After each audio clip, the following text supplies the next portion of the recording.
Ano naman daw ang lump sum sa SS natin? Okay, ang lump sum ganito po ha. Ito rin yung maraming tanong din. Hindi rin nila maintindihan.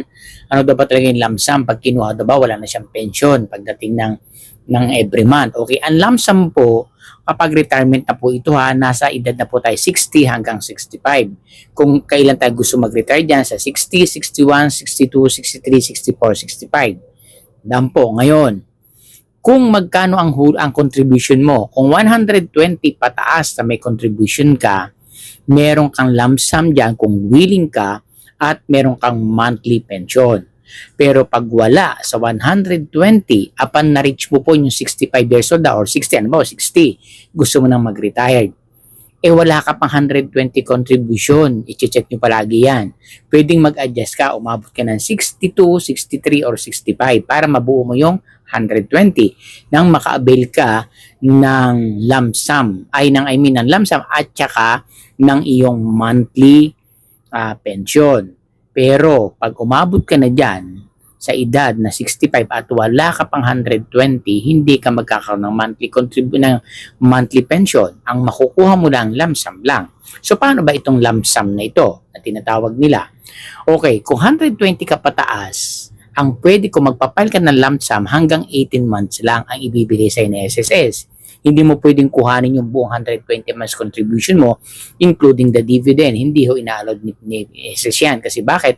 Siyempre, mabubuhay ka pa ng ilan na matagal. Sayang din naman na wala kang pension month, iuubusin lang yan, di ba? So, para din sa protection yan ng mga SS pensioner. Okay. Kaya 18 lang kung gusto mo yon. Excuse me, ngayon kung ayaw mo naman na mag-lump sum, gusto mo mag-monthly ka, kunyari at the age of 60, gusto mo nang mag-retire, nag-file ka na ng iyong retirement sa SSS. So, kung gusto mo bang mag-lump sum or magma-monthly ka, kung ayaw mo ng lump sum, monthly ka lang. So, pag 60 mo kada buwan, meron kang makukuha na halimbawa, 3,000 ang iyong monthly na pension mo, magbibigay sa'yo ng monthly ang SSS kapag nag-retire ka na. Okay, kung gusto mo mag-lump sum, 18 months ibibigay sa'yo ng kung magkano yun, halimbawa nga 3 months ang iyong 3,000 ang iyong lump sum, ang iyong pension. So, 3,000 times 18. Yun po yun ha, tandaan po lagi. Okay, so bali, halimbawa ko 3,000 ang monthly pension mo, ito times lang sa 18 months. Ibig sabihin nga, yung lump sum, yung 18 buwan na iyong pension, ibibigay sa'yo ng buo yun. So, yun ay 54,000 yun.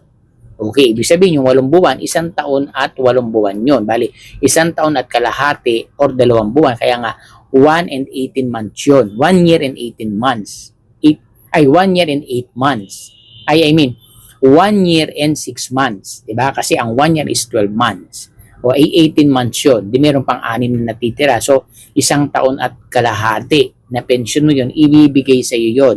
Pag nag-file ka ng lump sum, kapag ikaw ay retired na meron kang contribution na 120 pataas months sa 120 months. Intindihan po ha? Ngayon, pagdating na ika-19th month, doon ka na magpe-pension ng 3,000 uli. Start. So, bali 1 taon at kalahati, wala kang pension na makukuha. No? Kasi nga, nilamsa mo. Ibig sabihin, kinuha mo ng buo. Yun ibig sabihin ng lump sum.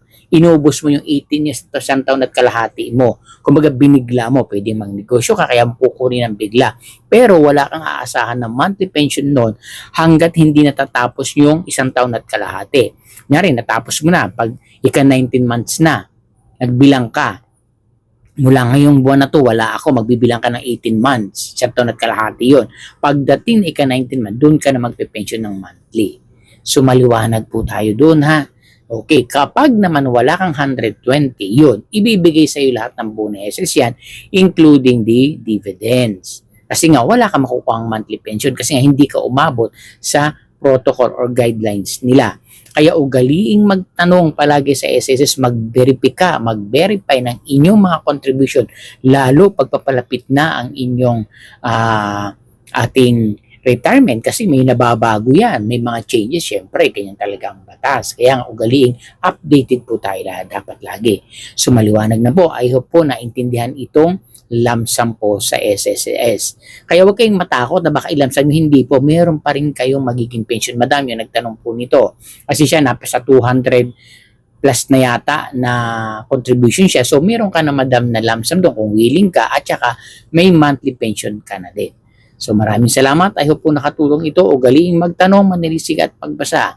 Lagi po nating tandaan na lamang ang may alam.